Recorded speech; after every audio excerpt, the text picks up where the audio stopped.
Dear student, today we are going to study about new chapter the cell. Cell क्या है? एक छोटा unit है जिससे मिलके वो सारे जो हमारे ऑर्गेनिज्म बनते हैं.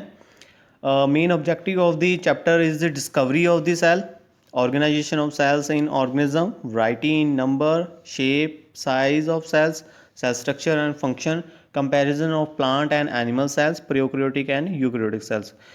We live in a world that has a large variety of organism. जिस वर्ल्ड में हम रहते हैं वहाँ पे लार्ज वैरायटी ऑफ बहुत सारे ऑर्गेनिज्म रहते हैं.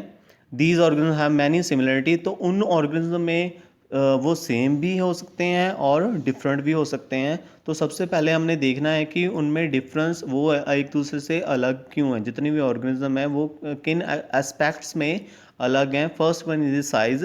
तो जो साइज ऑर्गेनिज्म है वो बहुत छोटे भी हो सकते हैं, माइक्रोस्कोपिक इन साइज, मतलब जो बिना with the help of microscope ही हम देख सकते हैं. लाइक बैक्टीरिया एग्जांपल है इसकी.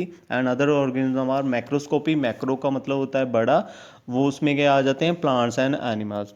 Second one is the appearance. They may be fat, thin, short and tile. उनका मतलब अपीयरेंस भी अलग अलग हो सकती है, कलर उनका अलग अलग हो सकता है.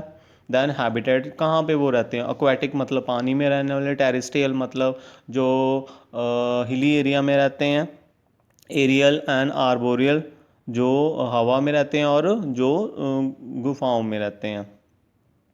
The common feature that all organism possess. जो कॉमन फीचर हैं उनमें से कौन कौन से हैं. All of them require food, air, water to remain alive. उनको जिंदा रहने के लिए भोजन चाहिए, हवा चाहिए एंड वाटर चाहिए अलाइव रहने के लिए.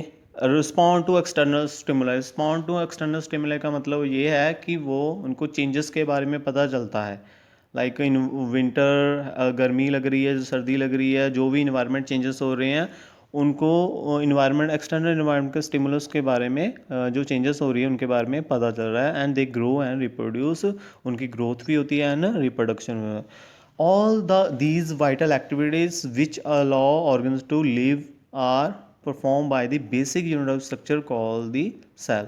जितनी भी वाइटल एक्टिविटीज़ है, जो भी ऑर्गेनिज्म परफॉर्म करते हैं, तो उसका बेसिक यूनिट है एक सेल. सेल क्या है? Cell is the basic unit of structure and function of an organism. एक छोटी इकाई है, छोटा यूनिट है जिससे मिलके जो सारे ऑर्गेनिज्म बनते हैं.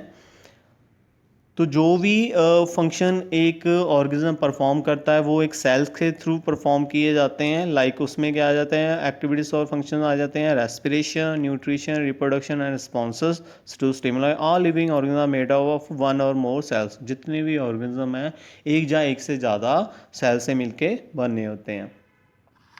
Next is the discovery of the cell. In 1665 में रॉबर्ट हुक एक साइंटिस्ट था. उन्होंने एक सेल को डिस्कवर किया था. उन्होंने एक बाग ली थी, ट्री की बाग ली थी. उसको उन्होंने माइक्रोस्कोप के अंडर ऑब्जर्व किया.